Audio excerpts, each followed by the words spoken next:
día de hoy quisiera partir por contar algo que ya se ha anunciado el día de ayer por parte del presidente y también el ministro de Hacienda, así como la ministra del Trabajo, han estado muy activos en los medios de comunicación, contando sobre el presupuesto del año 2021, que es el presupuesto del trabajo y la recuperación. Se ha hecho un trabajo muy relevante en poner énfasis en aquellas cosas que hoy día la pandemia nos ha obligado a cambiar nuestras prioridades. Se le pidió a cada uno de los ministerios que hicieran un ejercicio, como si tuvieran solamente el 80% de los ingresos típicos o el 90% de los ingresos típicos. Y eso permitió entonces redestinar los esfuerzos a las urgencias y a los dolores de las personas de hoy, cuyo foco principal está puesto en la recuperación de más de 1 millón de empleos. Esa es la meta gigantesca que nos ha puesto el presidente. Se han perdido más de 2 millones de empleos producto de la pandemia. Y el presidente nos ha pedido que a través de las distintas iniciativas que se han enunciado podamos recuperar por lo menos 1 millón de trabajos. Y ese 1 millón de trabajos además tiene un adicional hacia que recuperemos esos trabajos por parte de las mujeres, que han sido las más afectadas, lamentablemente, producto de la pandemia. Las prioridades entonces de este presupuesto están en proteger los ingresos, en generar nuevos empleos, en capacitación y reconversión laboral para muchas personas, en fortalecer la salud y allí, por supuesto, el foco en salir bien y juntos de la pandemia. Por ejemplo, hay un fondo de $200 millones con respecto a las vacunas. Y en salud no solamente es continuar con lo que ya se había comprometido en materia de hospitales, sino que sabemos que la pandemia ha hecho retrasar un conjunto de operaciones, un conjunto de materias que estaban presupuestadas durante el año 2020, pero que sin embargo van a tener que postergarse y por tanto se necesitan más recursos para que esas listas de espera que aumentaron sustantivamente o aquellas cirugías que tuvieron que ser postergadas puedan ser hechas durante el año 2021. Asimismo también, como decía, la recuperación económica, el entregar protección a las familias, a la infancia, a las mujeres, mejorar la seguridad, apoyar nuestro turismo y finalmente que la recuperación parte también desde los gobiernos locales. Y quisiera terminar entonces diciendo que este presupuesto, que es el presupuesto del trabajo y la recuperación, se ha apoyado ampliamente por el Congreso Nacional. Este es el momento en que necesitamos unidad, este es el momento en que necesitamos, en vez de la confrontación típica a la cual a veces están acostumbrados los chilenos a ver en el Congreso Nacional, hoy día nosotros esperamos y necesitamos algo distinto. El marco general de este presupuesto, ese aumento de un 9,5%, a pesar de la situación económica que estamos viviendo en todas partes, es algo que ya está acordado. Hemos visto lamentablemente algunas críticas de algunos parlamentarios de oposición antes siquiera de conocer el proyecto. Parecía que las tenían escritas desde el año pasado, se repiten exactamente igual. Creemos que ahora es el momento no de la pequeñez política, sino que exactamente de lo contrario, de poner por delante el interés de los chilenos, las urgencias de los chilenos. Y este es un presupuesto que refleja la obligación moral que tenemos como gobierno de priorizar, de hacer que la ejecución del gasto sea en aquellas partes donde más le importan a las personas y que cada peso gastado por el gobierno sea ahí donde mejor se puede invertir, que es en las personas más vulnerables de nuestro país.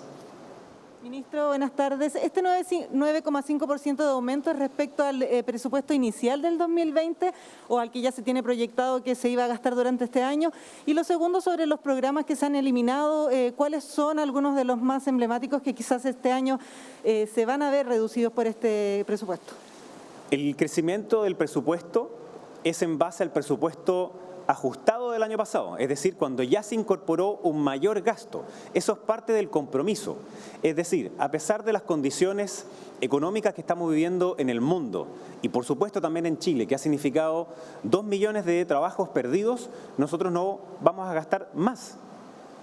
Es decir, vamos a mantener ese nivel de gasto que durante el año 2020 significó ayudas para las personas más vulnerables, como por ejemplo el ingreso mínimo garantizado, como por ejemplo el IFE, como por ejemplo el bono de clase media o el bono COVID.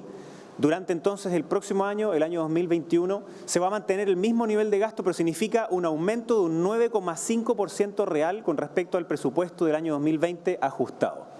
Y eso es parte del acuerdo que se firmó con buena parte del Congreso. ¿Y por qué es importante decir esto de nuevo?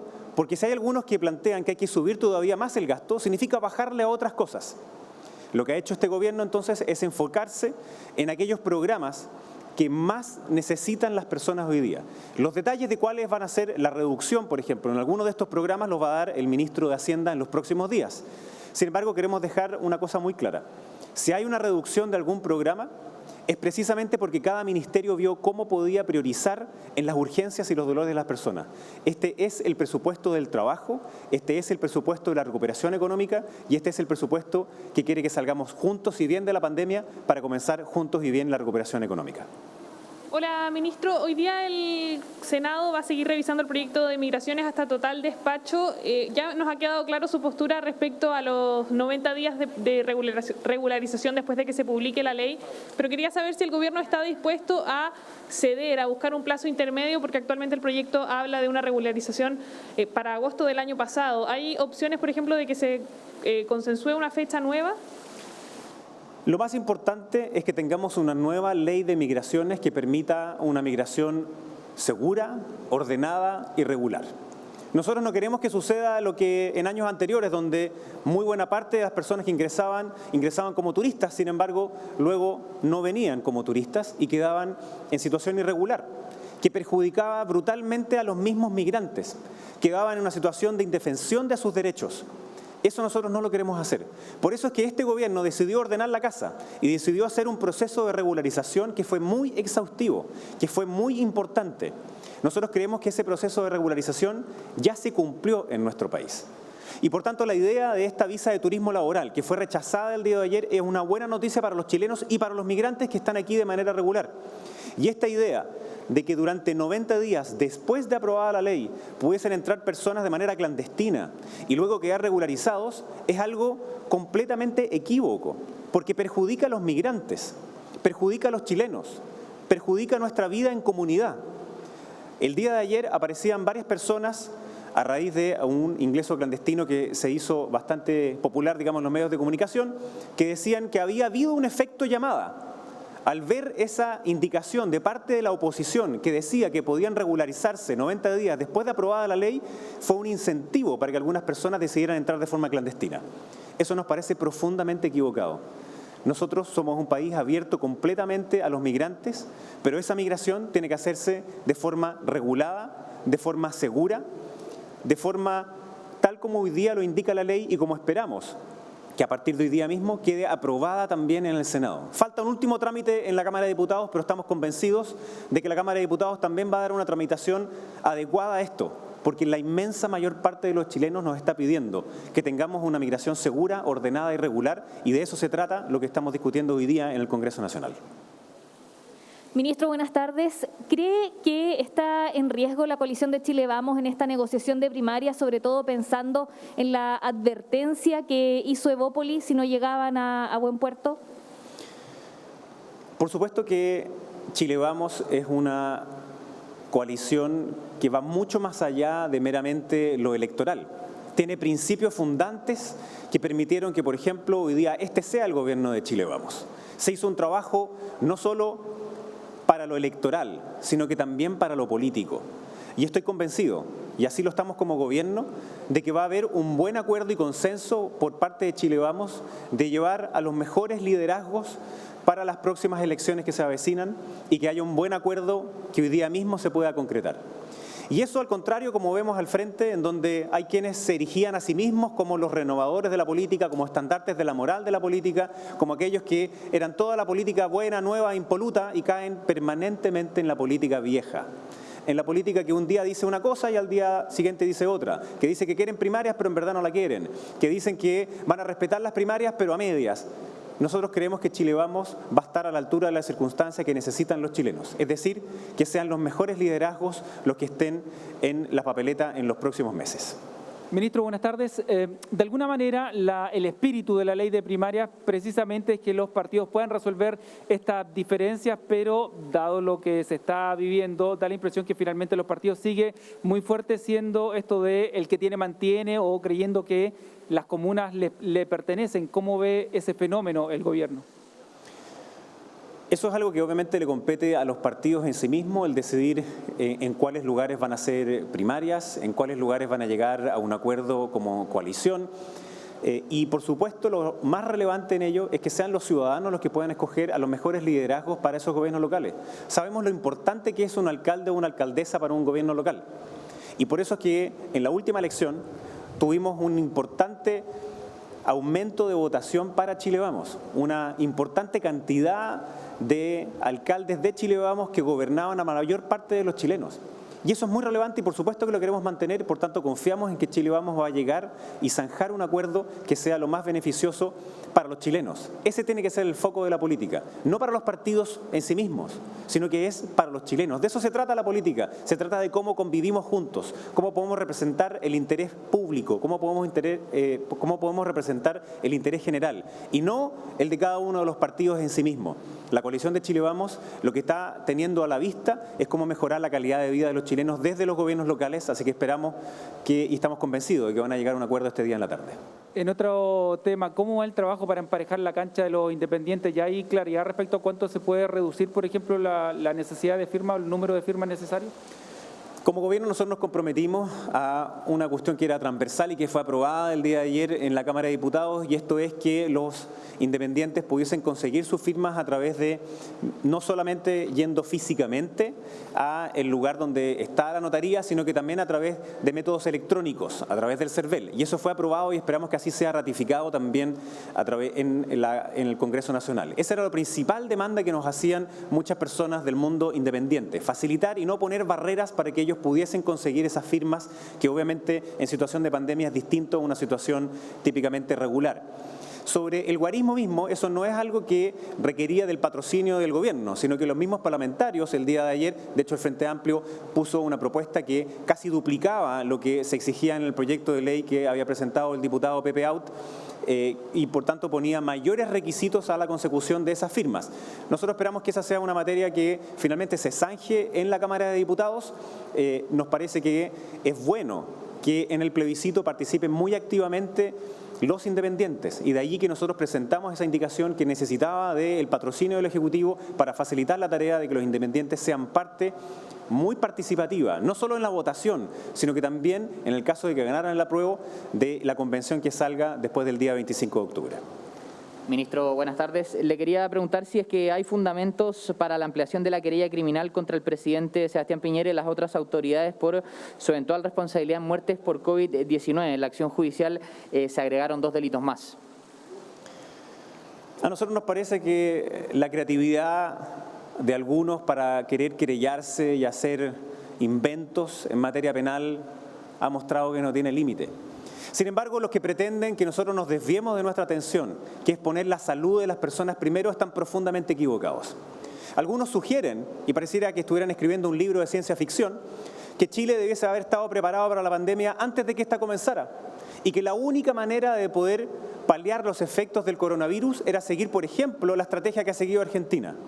Lamentablemente, la experiencia nos da cuenta de que eso no fue una buena idea.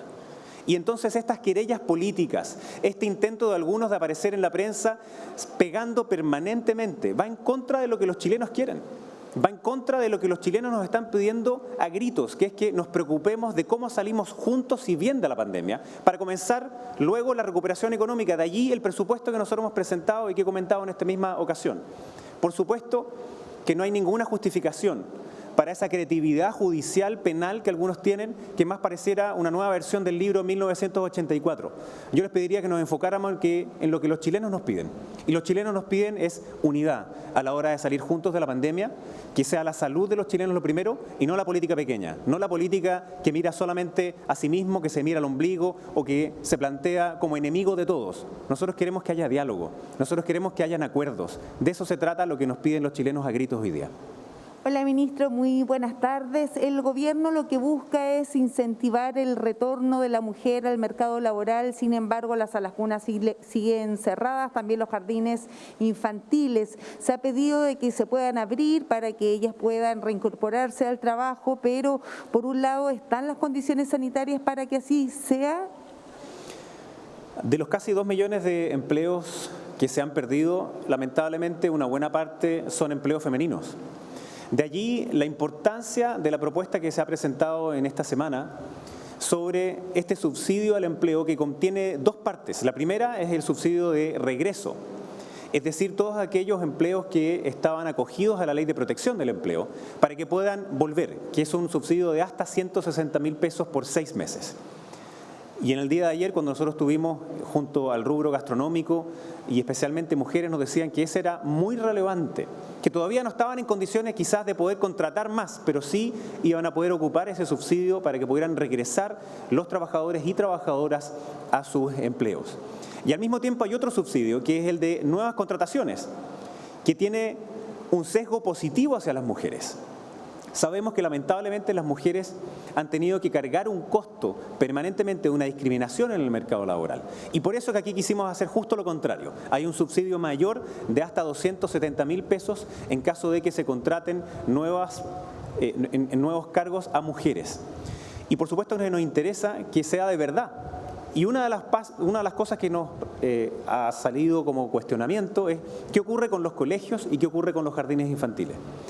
Lo que ha dicho el Ministerio del Trabajo, lo que ha dicho el Ministerio de la Mujer, lo que ha dicho el Ministerio de Educación, es que la única manera de poder volver a las escuelas, así como también a los jardines infantiles, es primero con las condiciones sanitarias adecuadas.